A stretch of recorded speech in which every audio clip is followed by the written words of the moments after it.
नमस्कार दोस्तों। आज हम पढ़ेंगे कुछ बचे हुए कंजक्शन के बारे में। जैसा कि इसमें बताया गया है, पहला कंजक्शन है अल्टरनेटिव कंजक्शन। अल्टरनेटिव कंजक्शन का मतलब होता है वैकल्पिक संयोजन। इन कंजक्शन के द्वारा दो विकल्पों वाले वाक्यों को जोड़ते हैं। इन वाक्यों में हमें विकल्प दिए जाते हैं कि या तो तुम ये करो या फिर ये करो। आइदर और आर, अदरवाइज, नाइदर नॉर, ऐसे शब्दों का हम प्रयोग देखेंगे कि ऐसे शब्दों का हम ट्रांसलेशन में किस प्रकार उनका प्रयोग करेंगे। आइए हम देखते हैं पहला एग्जाम्पल हमारा है अंदर आओ या बाहर जाओ। इसका हम बनाएंगे, इस प्रकार बनाएंगे कि कम इन और गो आउट। हमने बना लिया है कि कम इन और गो आउट। अब हम देखते हैं अगला एग्जाम्पल है खाना खाओ या पानी पियो। अब हम देखते हैं इसका किस प्रकार बनेगा कि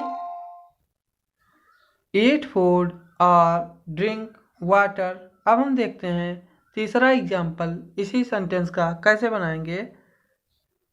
या तो तुम्हारे भाई ने मेरी कलम चुराई है। अब हम इसका किस प्रकार बनाएंगे देखते हैं। आइदर यू और your brother has stolen my pen. इस प्रकार हमने यहाँ पर इनके 3 एग्जाम्पल देखे और हम देखते हैं और बचे हुए एग्जाम्पल। अगला एग्जाम्पल हमने लिया है या आंसू ने या तो तनु ने या बैट तोड़ा है। अब हम इसका बनाएंगे इस प्रकार कि आइदर आंसू और तनु हैज ब्रोकन दिस बैट। आप लोग ध्यान से देखिए, आइदर आंसू यहाँ पर आशा हो गया है, माफ कीजिएगा, आंसू होगा Anshu or Tanu has broken this bat. अगला एग्जाम्पल हमने लिया है ना तुम चतुर थे और ना ही वाह। यहाँ पर फिर से देख लीजिए, ना तुम चतुर थे ना ही वाह। इसका हम किस प्रकार बनाएंगे आइए हम देखते हैं किस प्रकार ये बनेगा। Neither you were clever nor he. इस प्रकार हमने बनाया इसका। अब हम देखते हैं अगला एग्जाम्पल है वह ना तो पढ़ता है ना ही दूसरों को पढ़ने देता है। इसका हम किस प्रकार बनाएंगे आइए देखते हैं। He neither reads nor let other read. इस प्रकार हमने 6 एग्जाम्पल इसके कंप्लीट किए। अगला एग्जाम्पल हम देखते हैं और अच्छी से समझने के लिए।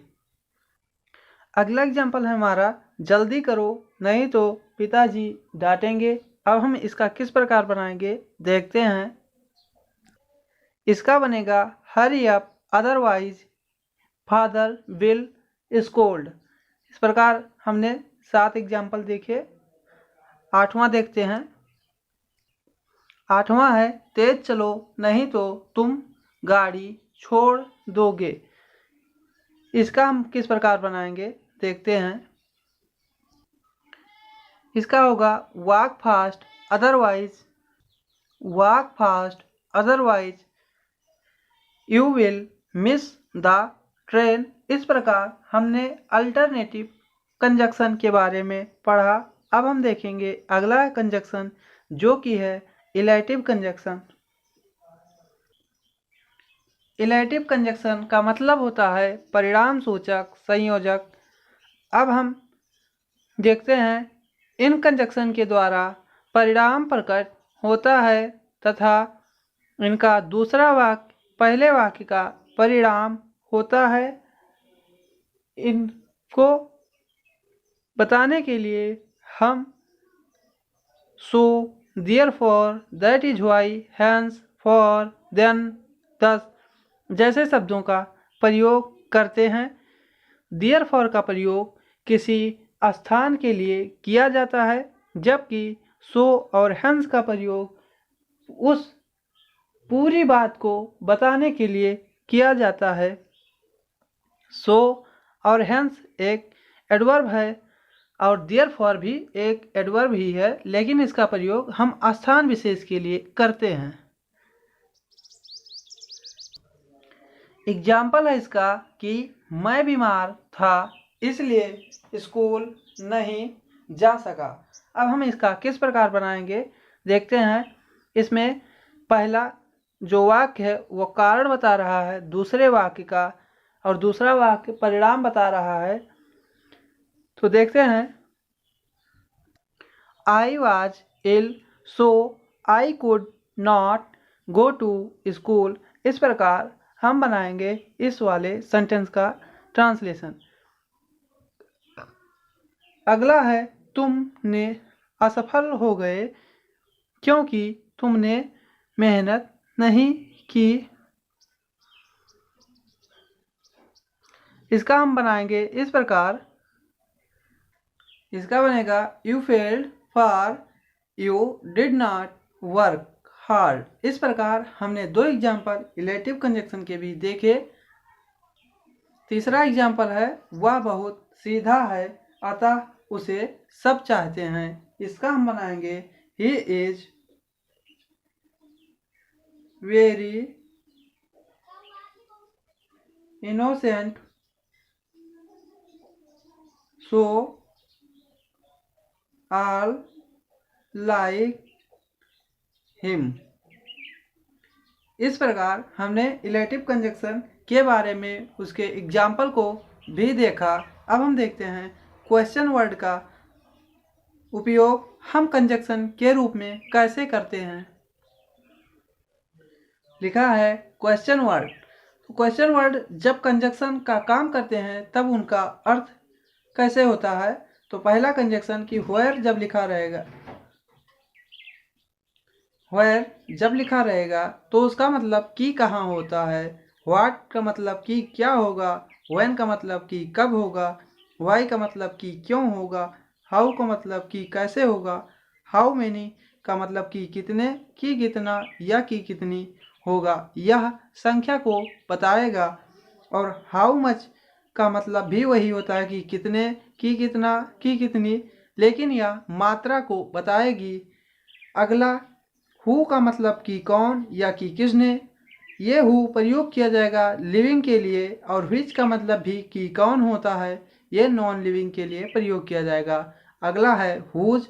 हुज का मतलब होता है कि किसे। अब हम देखते हैं इन सभी के एक एक करके एग्जाम्पल।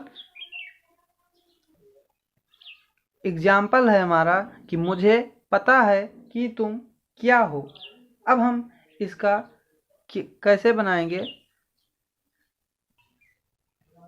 हम बनाएंगे इसका कि I no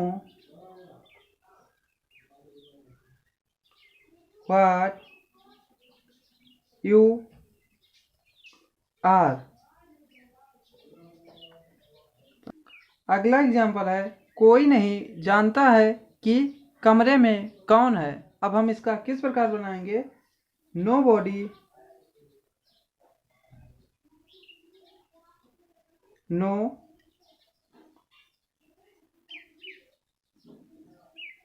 who are in the room,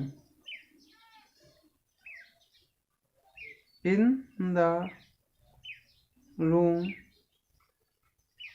और इसमें एक खास बात कि यहाँ पर क्वेश्चन वर्ड का प्रयोग हम नहीं करेंगे। अगला है, प्रत्येक व्यक्ति बता सकता है कि भारत सेमीफाइनल में कैसे हारा। तो इसका हम बनाएंगे, every person can tell how India lost in semifinal.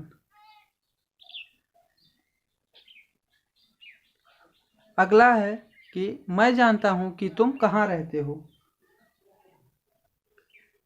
इसका बनेगा I know where you live. अब हम देखते हैं अगला एग्जाम्पल। अगला एग्जाम्पल है कि यह स्पष्ट है कि घड़ी किसने चुराई है। इसका हम बनाएंगे इट इज क्लियर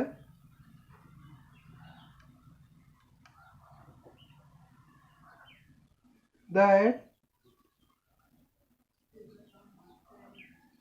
यहाँ पर माफ कीजिएगा दैट नहीं होगा, हु होगा, हु स्टील द वॉच। अगला एग्जाम्पल, मैं नहीं कह सकता कि वह कब पहुंचेगी। अभी हम इसका बनाएंगे, बनेगा ही कैंट, यहाँ पर ही नहीं होगा आई होगा, I can't tell when she will reached. अगला एग्जाम्पल है तुम जानते हो कि लड़के क्यों झगड़ रहे हैं। इसका हम बनाएंगे कि यू नो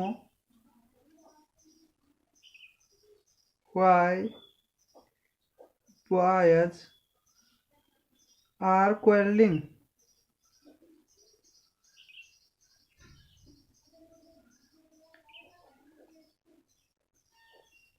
इस प्रकार हमने कंजक्शन के बारे में पढ़ा और उनके एग्जाम्पल का यूज कैसे होगा इसके बारे में भर भर के पढ़ा। इस प्रकार हमारा कंजक्शन समाप्त होता है। अगले वीडियो में हम मिलेंगे सिंथेसिस में। तब तक के लिए आप हमारे वीडियो को लाइक करें, चैनल को सब्सक्राइब करें। धन्यवाद।